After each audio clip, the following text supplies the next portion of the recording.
Nosotros estamos iniciando una nueva serie de mensajes. Después de 2 meses hablando sobre familia, vamos a empezar a hablar sobre el corazón. La motivación para hablar de ese tema surgió cuando hace unas semanas atrás estuvimos en la Santa María hablando para un grupo de estudiantes sobre depresión, suicidio, estrés y una serie de otros problemas del corazón. Y nosotros podemos ver no solamente por las temáticas que surgen en nuestro contexto vecino aquí en la universidad, sino que también en nuestra sociedad. La gente anda mal del corazón, anda mal de la cabeza, y eso es un tema cada vez más frecuente en las conversaciones. Se ha hablado mucho en los últimos años de una palabra, una expresión en inglés llamado burnout, de personas que llegan a un extremo de estrés y como que ya no dan más, así como colapsa. No sé cuál sería la palabra en castellano para eso, ¿no? Pero hay diversos profesionales, incluso algunos pastores, que han experimentado esa situación y han tenido que de la noche a la mañana dejar todo, porque ya no han podido más. Y necesitamos entonces hablar sobre eso, necesitamos hablar sobre los temas del corazón desde la perspectiva del Evangelio. Si bien estamos bien conscientes de que nosotros como iglesia tenemos el deber de llevar la comprensión clara de la palabra y del Evangelio para la transformación del ser humano, el púlpito no es un ambiente, un espacio de coaching, no es un espacio de autoayuda ni nada por el estilo. No es una exposición de conocimientos psicológicos o nada así. Desde la perspectiva y de la comprensión de que la palabra de Dios habla al hombre entero y trae sanidad al hombre entero, la exposición de la palabra trae sanidad a los problemas que nosotros podemos considerar como solamente problemas del corazón o de la mente, pero que son problemas en última instancia del ser humano pecador, y que a la luz del Evangelio, a la luz de la comprensión de la obra salvífica de Jesucristo, encontramos respuesta para eso también. Por eso vamos a hablar de esos temas, y el primer tema es el estrés. Hay investigaciones ahí que dicen que los chilenos andan muy estresados, ¿no? Y la pregunta es ¿por qué? ¿Por qué andamos tan estresados? ¿Por qué andamos tan preocupados? La palabra estrés también puede ser traducida en algunas publicaciones por ansiedad o preocupación. Pensemos en nuestras propias agendas, nuestra propia vida. ¿Qué es lo que nos está consumiendo el pensamiento, la mente, al punto de quitarnos el equilibrio en tareas diarias y normales? Cuando pensemos en estrés, tenemos que pensar que la forma de experimentar no es una simple preocupación. Preocupados siempre estaremos. Y estrés, la idea de estar bajo presión, eso es natural. Siempre estaremos bajo presión. Y no es malo estar bajo presión. Eso es natural. Tenemos a veces que entregar un trabajo, que entregar un pedido, tenemos que cumplir con una meta, tenemos que hacer tal y tal cosa, y hay cuentas que pagar, hay responsabilidades de por medio. La presión está. Eliminar la presión no es la solución. El tema es saber cómo manejar eso, ¿no? Un 80% de los chilenos viven eso, según un estudio que fue hecho hace un par de años atrás. Dice que un 80% de los chilenos viven en un alto nivel de estrés, por una serie de razones. Entonces seguramente estamos hablando ahí de una situación un poco compleja, que es contundente, que es real, que es frecuente. Sean nosotros que estamos acá, sean personas que no están acá, independientes de su postura, de su religión, el estrés está presente en la vida cotidiana, y tenemos que saber cómo lidiar con ellos, ¿no? La OMS hizo un estudio y dijo que el estrés es el resultado del desequilibrio entre exigencias y presiones a las que enfrenta el individuo por un lado y sus conocimientos y capacidades por otro. Quizás sería la percepción de que yo no tengo la capacidad de dar cuenta de todo lo que me piden.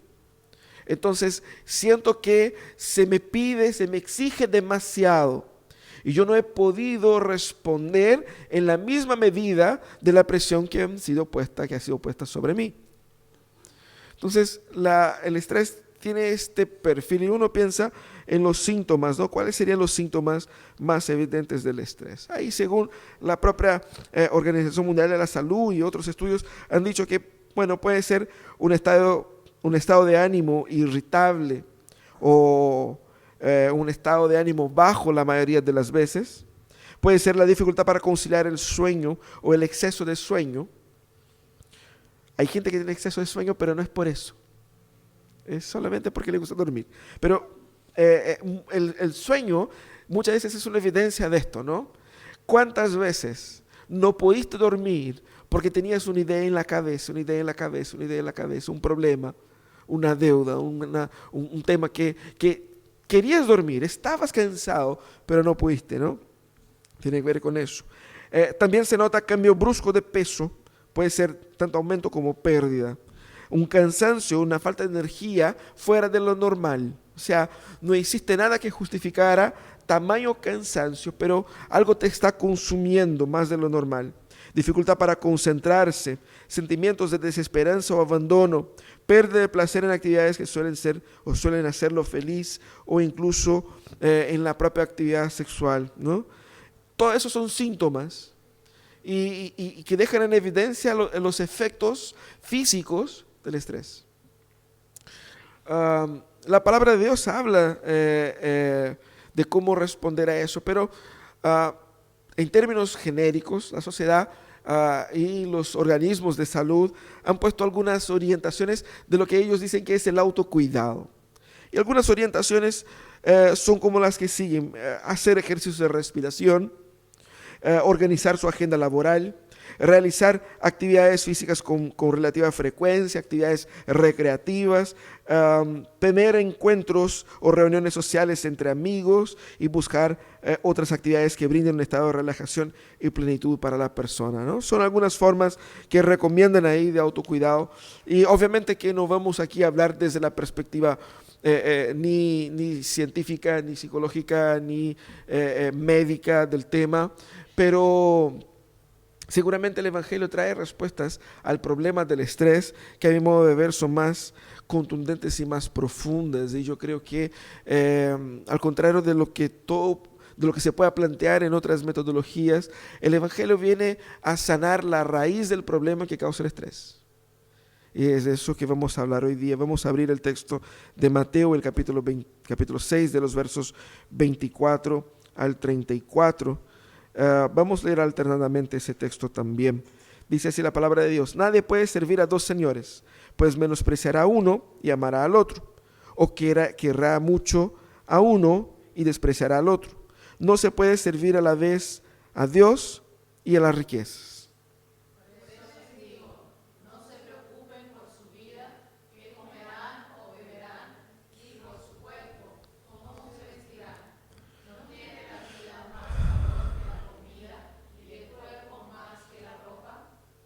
Fíjense en las aves del cielo. No siembran ni cosechan, ni almacenan en graneros. Sin embargo, el Padre Celestial las alimenta. ¿No valen ustedes mucho más que ellas?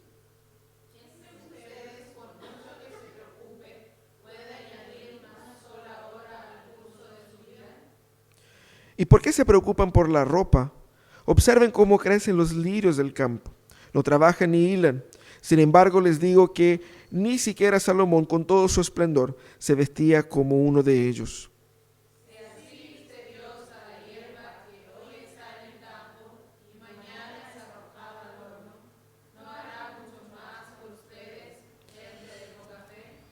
Así que no se preocupen diciendo qué comeremos, o qué beberemos, o con qué nos vestiremos.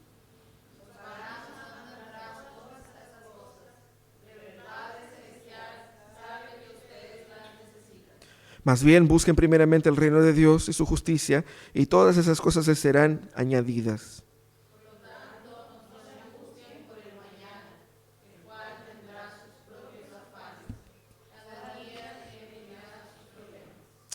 Ese texto está en el Evangelio de Mateo, al final de lo que nosotros llamamos del Sermón de la Montaña. Es un sermón donde Jesús habla de diversos asuntos, temas éticos, que el evangelista Mateo los organizó ahí como si fuera un único evento. Y Jesús, hablando sobre diversos temas en esa parte final de este sermón, va a hablar sobre las preocupaciones de la vida, conectando eso con el amor a las riquezas. Y él dice que uno no puede tener a dos señores, puedes amar a uno y aborrecerá al otro. Por lo tanto, no se puede amar y servir a Dios y a las riquezas. Es decir, en la vida humana nosotros debemos tener una sola meta. Pero cuando queremos unir dos cosas irreconciliables, fracasamos en ambas. Por lo tanto, debemos tener claridad sobre a quién servimos o hacia dónde apunta nuestra vida. Y de ahí es donde él trata del tema de la preocupación. No utiliza en el texto bíblico la palabra estrés. Tampoco utiliza en el texto bíblico algunas expresiones de naturaleza científica como solemos ver en los estudios. Pero vemos en el texto cosas muy interesantes, ¿no? Porque el texto va a hablar de qué es lo que está en el corazón humano, qué es lo que busca uno y qué es lo que quita a uno la paz y la tranquilidad.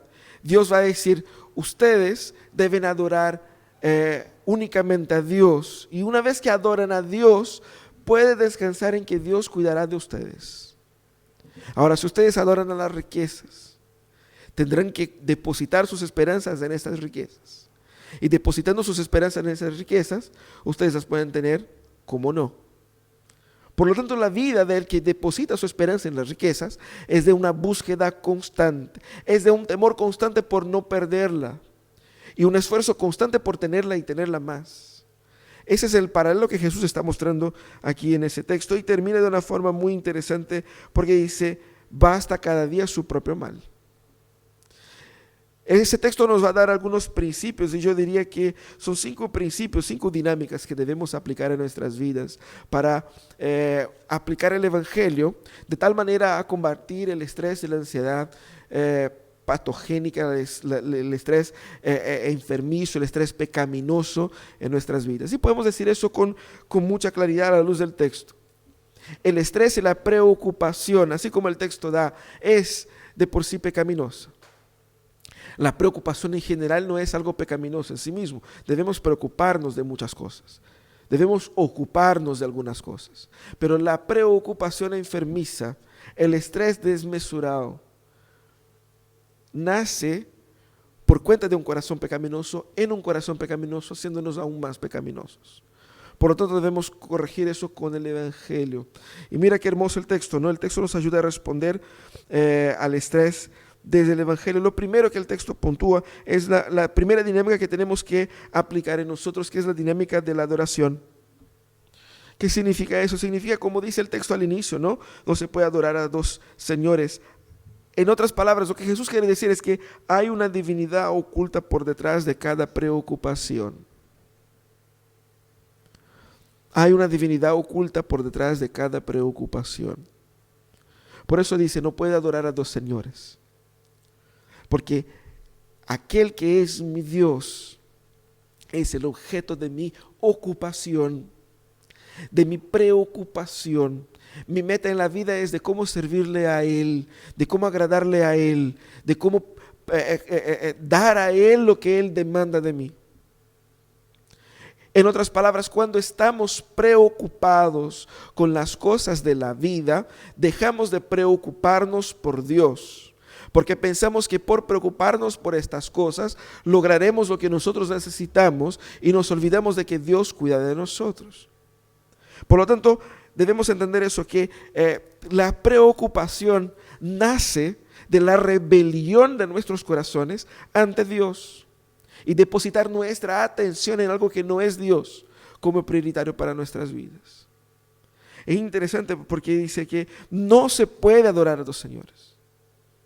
Seguramente vas a ofender a uno para agradar al otro. Son cosas irreconciliables, un corazón ansioso, un corazón extremadamente preocupado, con cosas que uno puede decir que son cosas decentes. O sea, yo me preocupo por pagar mis cuentas, no estoy haciendo nada malo, está bien pagar las cuentas. El tema es que cuando eso pasa a ser una obsesión, cuando eso pasa a afectar mi físico, mi mente, cuando eso pasa a dominar todo mi comportamiento, significa que yo estoy siendo guiado, liderado, adueñado por ese tema. Ya no trabajo para bendecir al otro, para sustentar mi familia, sino que el trabajo me domina, el problema me domina, y ese problema pasa a ser mi Dios, porque pasa a ocupar el espacio de Dios en mi corazón. Por lo tanto, por detrás de cada preocupación hay una divinidad oculta, hay una competición en nuestro corazón por la adoración, hay una competición ahí por la adoración en el corazón del adorador. Y muchas veces nuestras preocupaciones están compitiendo con lo que Dios espera que nosotros, con lo que Dios espera que nosotros nos preocupemos. Y estamos quitando de Dios y dando a estas cosas la adoración que es dada a Dios. Es interesante porque la preocupación exagerada por cosas de la vida cotidiana revela, entre otras cosas, un menosprecio a Dios como el gran cuidador. El hecho de que yo me preocupe demasiado significa que yo no estoy depositando tanta fe en Dios. De que Dios no está tan pendiente de eso. Por lo tanto, me tengo yo que ocupar de eso. Usted sabe cuando a veces uno distribuye tareas en el trabajo ahí a sus subordinados y uno va, usted hace eso, usted hace eso, usted hace eso. Pero cuando uno es muy controlador, él no puede delegar. Y al fin y al cabo termina él mismo haciendo todo, y se ocupando de todo, y se estresando con todo. Y a veces nosotros cuando nos relacionamos con el Señor decimos, Señor, cuida mi vida, cuida mi corazón, cuida mi... Pero decimos eso de la boca hacia afuera, porque en el fondo nosotros queremos cuidar de todo, queremos coordinar todo, queremos determinar cómo todo será. La dinámica de oración nos dice que un corazón estresado es un corazón que es rebelde al cuidado del Señor. No quiere ser cuidado por su Señor. No quiere ser protegido por su Señor. No quiere descansar en su Señor porque desconfía de Él. En última instancia, hay una punta de desconfianza de que, ¿será que Dios hará eso de una forma tan positiva, tan buena como la hago yo? Mejor me encargo yo mismo. Tenemos que meditar con bastante seriedad el tema del estrés, el tema de la preocupación, porque no es simplemente un tema de relaja, anda a dar una vuelta en el condominio, ahí en la calle, a tomar un helado, a despejar la cabeza, no es eso. Se trata de algo profundo en mi relación con las cosas y mi relación con mi Señor. Por lo tanto, esa es la primera dinámica. La segunda dinámica es la dinámica del valor, que el texto expone de una forma muy interesante en los versículos 25 y 26. Dice, no se preocupen por la vida con lo que comerán o beberán, ni por su cuerpo con que se vestirán. No tienen el cuerpo más valor que la comida y no tienen la vida más valor que la comida y el cuerpo más que la ropa. Hay una comparación muy interesante que Jesucristo establece aquí, que uno piensa, nunca había pensado así, pero de hecho, Él está hablando de que aquel que creó el cuerpo y aquel que creó la propia vida, Él está tan pendiente de estas cosas que Él dice, ustedes son más valiosos. El cuerpo humano y la vida humana es más valiosa que la ropa y la comida. El que hizo las cosas más grandiosas seguramente se preocupa de las inferiores. ¿Qué es lo que quiere decir aquí en esa dinámica del valor? Jesús establece una relación de valor entre cosas. El estrés muchas veces está marcado por la ceguera del real valor de las circunstancias. Es una preocupación exagerada por cosas que no merecen tamaña preocupación. Eso es lo que Jesús está hablando aquí. El estrés está asociado a una incorrecta distribución de valor. No valorar las cosas desde la perspectiva divina. Entonces yo estoy dando demasiada importancia a cosas que no son tan graves. Y en la palabra va a decir aquí que Jesús se preocupa por nosotros en lo más profundo. Tanto que nos ha dado vida, ha creado nuestro cuerpo. Aquel que nos ha dado vida, ¿será que no es capaz de mantenerla? Aquel que hizo el cuerpo, ¿no es capaz de protegerlo? Entonces tenemos que poner atención en el valor que Dios da a las cosas, y ahí es como vemos, el texto dice que el que hizo la vida sabe muy bien cómo mantenerla. Y eso no depende de nosotros. ¿Por qué? Porque ni siquiera nosotros mismos hicimos nuestra propia vida. No produjimos nosotros nuestro propio cuerpo. Jesucristo está hablando aquí, no se preocupen de estas cosas, porque ya está cubierto. Cuando dice no se preocupen con eso, no significa que ya no tengo que trabajar, ya no tengo que preocuparme con la calidad de mi alimentación, ni siquiera si voy a tener ropa suficiente para pasar el invierno.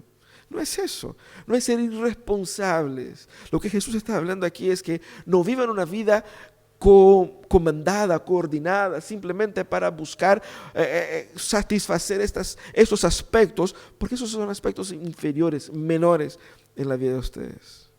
Confíen en que Dios entiende la forma como nosotros debemos administrar estos bienes. Y la forma como debemos administrar esos bienes es desde la perspectiva correcta. Si yo doy demasiado valor a cosas que no tienen valor suficiente, yo estoy perdiendo el tiempo y seguramente estoy desvalorando algo que es importante. Ese es el punto acá. El punto no es simplemente valorar demasiado, es que para valorar mucho algo yo tengo que desvalorar mucho a otra cosa. Y si yo doy mucha atención a eso, estoy dando poca atención a algo que es más valioso. Y por fin siempre terminará con pérdida. Lo que Jesús dice aquí, que va consolidando a lo largo del texto, es que eso es una locura. No tiene sentido, no tiene lógica. Es un despropósito. Mi postura correcta debe ser en la dirección de que yo creo que Dios se importa por mí. Yo creo que Dios me cuida. Yo creo que Dios está pendiente de mí. Y yo creo que Dios, por cuidar de lo más importante, cuida también de lo menos importante. Esa es la dinámica del valor. Debemos, en momentos de estrés, como vimos en el punto anterior, ver, ¿a qué estoy adorando? ¿Hacia dónde apunta mi vida? ¿Qué me consume? ¿Cuál es el valor de todo eso? ¿Cuál es la real importancia de todo eso? ¿Vale la pena gastar mis años, mi salud, mis energías en eso?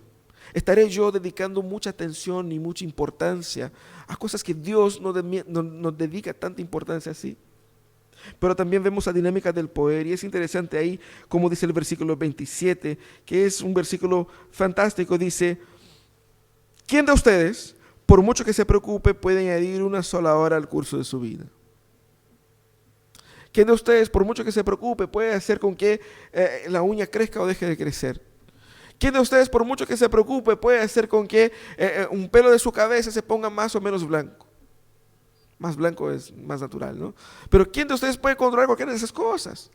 Con su propia preocupación. En otras palabras, la preocupación es en sí mismo inútil. Porque no tiene resultado, no tiene efectos, no tiene incidencia en el resultado. Es decir, ustedes están haciendo algo que no va a conllevar a ninguna respuesta concreta, a ninguna solución clara, y por lo tanto es inútil. Pero más que eso, estresarse es imaginar que yo tengo el poder para cambiar algo. Estresarse es imaginar que yo tengo poder para hacerlo y el deber de hacerlo, lo que es un equívoco. ¿Por qué Dios dice que yo tengo que confiar en Él? No solamente porque Dios es buena onda, sino que porque solamente Él puede coordinar todas estas cosas, porque el poder lo tiene Él. Un corazón estresado es un corazón que no reconoce su incapacidad y que no reconoce el infinito poder de Dios en cuidar de nosotros. Yo no tengo poder sobre las circunstancias. No puedo cambiar el mundo. No puedo cambiar el corazón de mi jefe. No puedo cambiar el cronograma de la universidad para que me digan que yo entregue el trabajo. Yo le digo a mis alumnos, no, ustedes pueden entregar el trabajo el próximo año, no hay ningún problema. Usted tiene que dar la tarea de nuevo, dar el curso de nuevo, pero no hay problema. Pero yo no puedo cambiar el mundo. Yo no tengo ese poder. Yo tengo que trabajar, dar lo mejor que pueda, pero yo no tengo poder de cambiar las circunstancias solamente con la preocupación de mi corazón. Esa comprensión de mi limitación me ayuda a descansar en el Señor. Así que, como indica el texto, la preocupación en sí misma es inútil, porque ella no produce ningún resultado.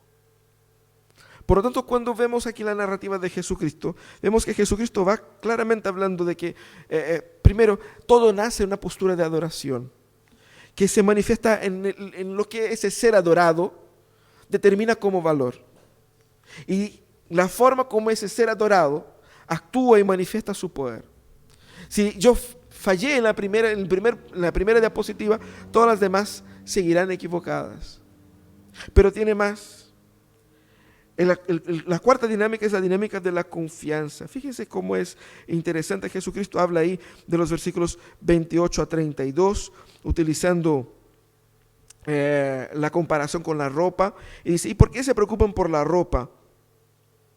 Observen cómo crecen los lirios del campo, no trabajan ni hilan. Sin embargo, les digo que ni siquiera Salomón, con todo su esplendor, se vestía como uno de ellos.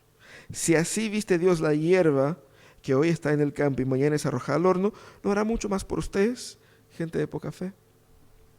La dinámica de la confianza apunta a que yo puedo reconocer que Dios cuida no solamente de mis necesidades más básicas, sino que de necesidades que no son trascendentales para la existencia, porque aquí estamos hablando de ropa. No estamos hablando de ropa en el sentido solamente del abrigo, sino que hablando de ropa en el sentido emocional de la relación con ella. Nosotros no nos vestimos simplemente para protegernos del frío. La forma como nos vestimos es una manifestación de nuestra personalidad y tiene un valor emocional, porque la forma como nos vestimos es una presentación de nuestro carácter, es nuestra comunicación hacia el mundo y nos da placer emocional porque nos da significado. Por lo tanto, cuando yo me expreso a través de la forma como me visto, no solamente yo estoy tratando de manifestar quién soy, pero también estoy tratando de encontrar conmigo mismo una especie de satisfacción emocional que es muy especial. Y Dios sabe que somos así. La forma de vestir es muy importante para nuestro corazón, para la sanidad de nuestro corazón. Pero algunas personas se van en la volada con ese tema y lo transforman en un ídolo. Y se endeudan y se preocupan y se acomplejizan con eso porque quieren, la imagen que tienen de sí misma es equivocada. Y quieren proyectar una imagen irreal. Y en la búsqueda de este ser imposible, se ven enredadas por una presión que va más allá de su control. Pasa a ser una idolatría. No obstante, el Señor viene a sanar nuestro corazón entendiendo cómo nuestro corazón es. Hay gente que piensa que Dios es mezquino, que Dios es miserable, que Dios quiere que nosotros nos vistamos con la ropa más sencilla, más básica, más fea. Y a veces pensamos que si Dios me va a dar algo, Él me va a dar lo más básico y necesario para que yo no me enorgullezca. Entonces, si yo le pido un auto a Dios, Dios me va a dar un auto súper viejo. Algunos van a pensar, no, Dios nos hizo cabeza y no cola, y por lo tanto nosotros recibiremos el mejor auto del mundo. Y la cosa no es ni una ni otra. Dios sabe nuestro corazón. Dios sabe lo que nosotros necesitamos. Pero Dios también muestra aquí que nosotros debemos confiar en que Dios quiere lo mejor para nosotros que somos sus hijos. Fíjese que en todo el texto se refiere a Dios como Padre Celestial. Qué hermosa esa referencia, porque es nuestro Padre. ¿Qué padre no se preocupa por sus hijos? No debemos preocuparnos porque tenemos un Padre de verdad, un Padre que nos ama, un Padre que se preocupa por nosotros. Y Jesús dice que Él se preocupa tanto que a la flor, a los lirios del campo, Él lo hizo hermoso. ¿Por qué? Porque Él quiso. Porque le gusta la hermosura y hizo hermoso algo que no vale nada, que hoy día existe y mañana ya es botado. Si Él se preocupa de dar ese tipo de calidad para una flor, ¿por qué no se preocupará de la misma manera por nosotros? Por lo tanto, debemos confiar y depositar nuestra esperanza en el amor que tiene Dios por nosotros. La dinámica de la confianza es muy importante, porque es creer que Dios es capaz, y ahora se completa con la convicción de que Él quiere, no solamente es capaz, pero también quiere cuidar de mí. Él quiere suplir mis necesidades, incluso estas necesidades que por una forma equivocada de pensar, yo solía decir que eso era un lujo. Pero hay cosas que no son, que podemos considerar como lujos, pero no lo son. Son parte de nuestras necesidades emocionales. Dios nos cuida y Dios nos ama y Dios sí quiere el mejor para sus hijos. A veces el mejor no es lo que yo quiero, pero sí seguirá siendo mejor. Tengo que confiar en el amor del Señor. El estrés y la ansiedad desesperada es resultado de la falta de confianza en el cuidado del Padre por mí. Yo no tengo quien cuide por mí, por lo tanto yo tengo que arreglarme solo. Por eso me preocupo, por eso me desvelo. Porque si no lo hago yo, nadie hará por mí.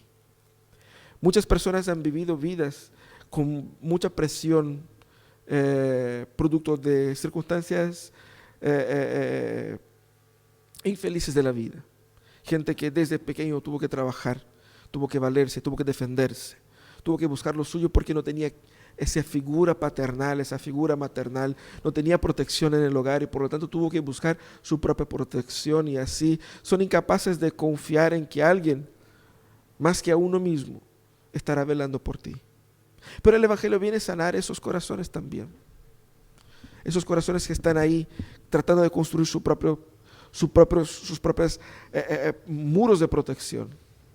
También viene a sanar esos corazones consentidos, protegidos, hiperprotegidos, hiperfavorecidos, de gente que nunca tuvo que cuidar por sí, porque siempre había alguien. La mamá, el papá, la nana, alguien que se encargaba de responder por uno. El Evangelio también viene a sanar esto, porque nos ayuda a entender que este Dios que cuida de mí, Él me ama, pero no me va a dar todo lo que yo quiero, ni me va a consentir en todos mis placeres. Pero yo puedo descansar tranquilamente, porque sé que Él me dará todo y absolutamente todo lo que necesito, y con abundancia. Porque Él es así, esa es su naturaleza. Fantástico como la palabra va revelando esos aspectos del carácter de Dios en la relación con nosotros. Pero hay un último principio que es la dinámica del propósito. ¿Qué es lo que es la dinámica del propósito? El texto termina aquí con una conexión clave en el Evangelio. Porque, como vimos en las orientaciones de autocuidado, termina simplemente diciendo, bueno, tú haces esto, esto y esto y todo te va a ir bien. Quítate la presión de encima si tienes mucha presión. El texto va a decir, quítate la presión de encima, pero ponte otra en el lugar. Y eso es fantástico. Cuando nosotros estamos preocupados demasiadamente con cosas como la comida, la ropa, las preocupaciones de la vida, las cuentas, el trabajo, la familia, los quehaceres, cuando eso nos consume totalmente, significa que hemos quitado nuestros ojos de lo que realmente importa. ¿Qué es lo que viene a hacer el Evangelio? Viene a corregir nuestra visión, alinear nuestra visión hacia cuál debe ser nuestro real propósito en la vida. ¿Cuál debe ser nuestra meta? ¿Cuál debe ser la finalidad? ¿Con qué yo debo gastarme? No debemos gastar nuestras vidas tratando de construir vidas más cómodas. Debemos gastar nuestras vidas, gastando nuestras vidas para los propósitos de Dios, que dice, más bien busquen primeramente el reino de Dios y su justicia, y todas esas cosas les serán añadidas. El texto dice algo muy interesante. Primero dice que en vez de estar preocupándose con todas esas cosas, preocúpense primeramente. No dijo que la comida y la ropa no era algo que yo debiera descartar totalmente, sino que eso no debiera ser nuestra prioridad. La dinámica del propósito establece en primer lugar cuál debe ser mi prioridad en la vida. Eso es fundamental. Yo debo aprender a estresarme. Eso es lo que Jesús está hablando aquí. Debemos aprender a estresarnos correctamente. Aprendernos a preocuparnos con lo que realmente importa. Por eso dice primeramente el reino de Dios. Ese debe ser la prioridad de nuestras metas, la prioridad de nuestras proyecciones. Nuestra mayor preocupación no debe ser con los kilos que debo perder, sino que con los pecados que debo abandonar. Nuestra principal preocupación no debe ser con las cuentas que debo pagar, sino que de qué manera glorificaré más a Cristo en mi vida, en mi familia, en mi trabajo. Por eso el texto dice, primeramente el reino de Dios.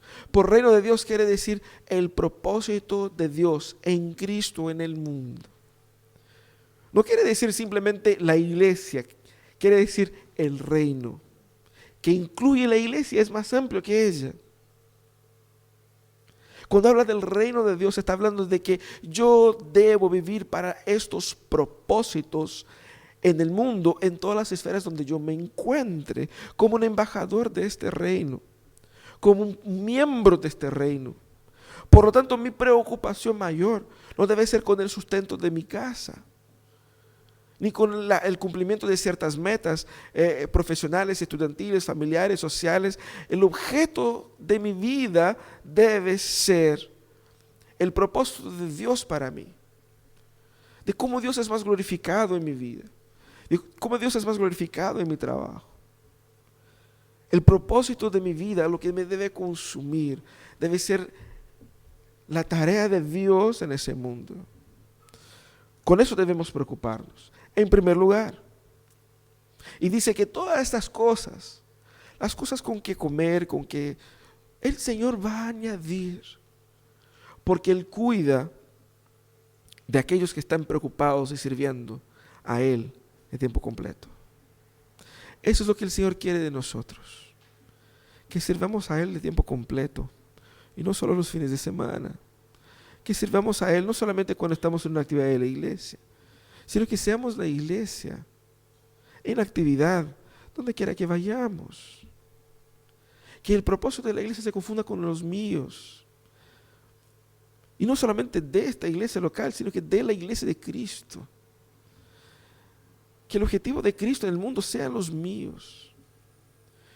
No sean añadidos a mi lista, pero que sí tomen cuenta de la lista. Y que mis objetivos personales solo encuentren espacio si están dentro de estos. De una forma práctica, pensemos aquí, muchos de ustedes han terminado sus carreras profesionales y pueden empezar a cuestionar ya el próximo paso. Un magíster, un doctorado, una especialización, aprender un nuevo idioma. ¿Qué voy a hacer? Cambiar de empleo, postular a un cargo público, no sé. Y de repente uno quiere pensar así, bueno, hay muchas oportunidades, muchas posibilidades. Pero, ¿dónde Dios me quiere? ¿Dónde Dios me quiere? Porque a veces lo que yo quiero parece bonito, pero yo tengo que cuestionar, ¿dónde Dios me quiere a mí? Para Dios, ¿cuál debe ser el próximo paso? Porque las razones por las que yo trabajo no son las mismas las razones por las cuales Dios me puso en ese trabajo. ¿Por qué Dios me quiere aquí? ¿Qué Él quiere hacer de mí aquí? ¿Qué aspectos quiere trabajar en mí y en otros cuando yo estoy en ese trabajo? Cuando pienso en mi familia, en los proyectos familiares, me meto en un crédito inmobiliario, me meto en un crédito de consumo para comprar tales cosas porque son nuestros sueños, para hacer tales proyectos. Y la pregunta ¿es eso lo que Dios quiere? Esa debiera ser la principal preocupación, de saber si lo que yo estoy buscando es lo que Dios está buscando para mí. Esa es la dinámica del propósito. Viva el presente Y el texto termina así: viva el presente descansando en que Dios tiene la respuesta del futuro. Yo no sé lo que va a pasar, pero yo sé quién sabe. Por lo tanto, yo no tengo que preocuparme por el mañana porque hay alguien que cuida del mañana por mí. Yo tengo que preocuparme por hoy. Yo tengo que preocuparme de que hoy estoy adorando a Dios con mis dones, con mis habilidades, con mi familia, con mi vida. No tengo que estresarme por el mañana porque yo confío plenamente en Dios. Ahora, ¿cómo aplicamos eso a nuestras vidas de una forma bien concreta? Lo primero que tengo que hacer yo es arrepentirme de la idolatría de mi corazón, de la rebelión de mi corazón, de querer ser mi propio Dios y Señor de mi historia, preocupándome con cosas que no debo preocuparme. El principal paso para sanar el corazón estresado es arrepentirse de la idolatría del control, de la idolatría de la gestión, autogestión de la vida. El cristianismo no va a decir que hay una forma de autocuidado. El cristianismo va a decir hay un teocuidado. Dios me cuida a mí. Rinda el control de su vida a Jesucristo. Cuando Cristo muere en la cruz por nosotros, no solamente nos salva del pecado, pero también nos salva de nosotros mismos, porque el pecado está enraizado en nuestra existencia, en nuestro ser, en nuestra naturaleza. Por lo tanto, debemos reconocer que la cruz de Cristo es un llamado a abandonar la lucha humana por controlar su historia y reconocer que Él es quien controla toda la historia. Por eso que Jesucristo mismo dijo: toda la autoridad me es dada en el cielo y en la tierra. Si toda autoridad es dada en el cielo y en la tierra en las manos de Jesucristo, ¿quién soy yo tratando de arreglar el mundo? ¿Quién soy yo tratando de arreglar mi vida? Confía en Él. Arrepiéntete. Ahora también sincroniza tu corazón con la palabra. ¿Qué significa eso? Significa que no puedes descansar en el Señor si no tienes una dinámica constante, aunque breve, pero constante, de lectura y meditación en la palabra del Señor. Si yo no me expongo a la palabra no me transforma. Y yo necesito de esta sincronización. Porque las presiones de la vida están, el mundo no para, la dinámica viene y te van a llamar: oye, que tienes que pagar esto, tienes que pagar eso otro, tienes que cumplir con eso y la meta, y mañana es lunes y tengo que despertar temprano y tengo los compromisos, las responsabilidades y cada vez las presiones van aumentando. Si yo no sincronizo mi corazón con la palabra, luego seré consumido por las preocupaciones. Sincronizar su corazón con la palabra, volver a leer la palabra todos los días, es una forma de que yo todos los días esté diciendo: Señor, dependo de ti, dependo de ti, dependo de ti. No puede ser por mis propias fuerzas. Yo dependo de eso. Si no hago eso, yo pierdo el sentido, el control,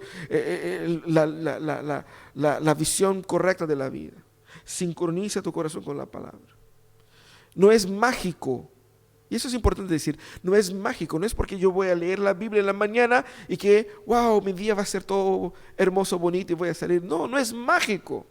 Es un proceso de transformación que va siendo formado en mí un nuevo carácter, dándome fuerzas espirituales, sobrenaturales para enfrentar la vida. Pero confía en el Consolador. Nosotros vamos a repetir eso durante todos estos mensajes de esta serie. Nosotros no estamos solos. Jesucristo dijo: no os dejaré huérfanos, sino que enviaré un Consolador. ¿Sabe cómo yo puedo controlar mi corazón de todas las ansiedades? Llenándome del Espíritu Santo, buscando vivir en la plenitud del Espíritu Santo, buscando vivir una vida más consagrada a Dios, más preocupada por Dios, más centrada en Dios. Buscando la plenitud del Espíritu Santo es la única manera que mi corazón pueda sanar de todas estas preocupaciones pecaminosas. Yo tengo que valorar la relación con el Espíritu Santo.